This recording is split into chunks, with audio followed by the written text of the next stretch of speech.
Connor Murphy's last message to his family before his death has brought the hidden mental health struggles of the digital fitness industry into a devastating new light, and the specific nature of that final communication is now the center of a deeply painful investigation. The text message, sent shortly before the popular YouTuber vanished, immediately raised alarm bells among his relatives, prompting a frantic search that ultimately ended in tragedy. Authorities have not confirmed the exact wording of the message out of respect for the family's privacy, but according to reports, the communication indicated a profound sense of finality and an impending crisis. The timeline of the disappearance moved with terrifying speed. When Murphy failed to respond to follow-up messages and could not be located, local law enforcement in Texas was contacted. Investigators quickly traced his vehicle, discovering it abandoned near Lake Travis. The discovery of the car, parked near a large body of water, immediately escalated the situation from a missing persons case to a recovery operation. Dive teams and search crews were dispatched to the area, but the initial hours yielded no signs of the 31-year-old influencer. The agonizing wait for his family, who had just received that haunting final message, played out publicly as millions of his followers tracked the developments online. However, one crucial detail about this tragedy made it distinctly different from a standard sudden disappearance. Connor Murphy was not someone who hid his struggles from the public. For years, he had used his massive YouTube platform to document his battles with bipolar disorder, body dysmorphia, and the severe psychological toll of maintaining an elite physique. He had previously taken extended hiatuses from social media, explicitly stating that the pressure of the fitness industry and the constant scrutiny of millions of viewers were actively damaging his mental health.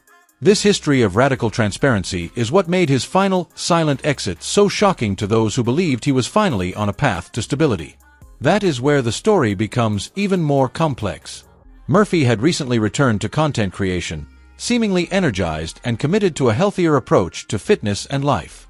He spoke openly about stepping away from performance-enhancing drugs, a topic he had controversially and bravely addressed in the past, detailing how they had exacerbated his psychological struggles.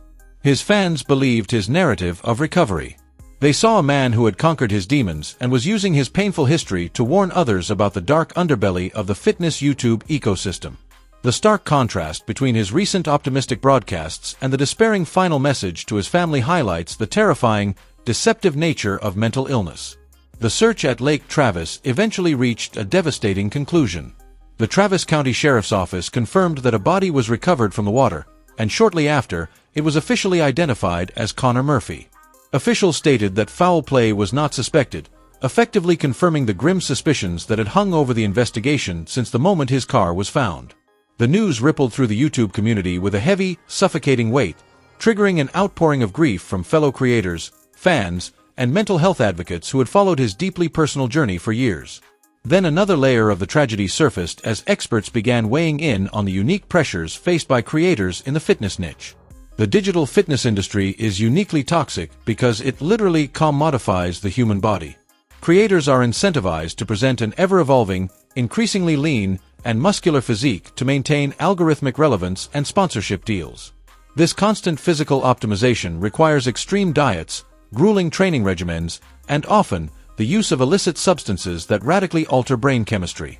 Murphy had been a rare voice willing to expose this cycle, admitting that his pursuit of the perfect image had left him mentally broken. Just when people thought they understood the full scope of his struggles, the reaction from his inner circle revealed a deeper level of private pain. Friends and collaborators noted that while Murphy was incredibly honest about his broad diagnoses, the day-to-day minutiae of his internal battles remained intensely private. A person can be completely transparent about having a mental health condition while simultaneously hiding the exact moment that condition becomes unmanageable. The last message to his family was the ultimate, heartbreaking indicator that the internal war he had fought for so long had suddenly reached a point where he felt he could no longer continue. The aftermath of his death has sparked a highly uncomfortable but necessary conversation about the limits of internet advocacy. Murphy did everything right by modern mental health standards. He talked about his feelings. He sought help. He took breaks from the internet. He tried to pivot his content away from toxic body image standards. Yet, none of those progressive steps were enough to save him from the underlying illness he was battling. This reality has left many of his followers feeling helpless, realizing that awareness and conversation, while valuable, cannot always cure severe psychiatric crises. Details remain limited on the specific logistical steps his family is taking in the immediate aftermath, but their focus is entirely on mourning a son, a brother, and a husband who brought immense joy to their lives outside of the YouTube spotlight.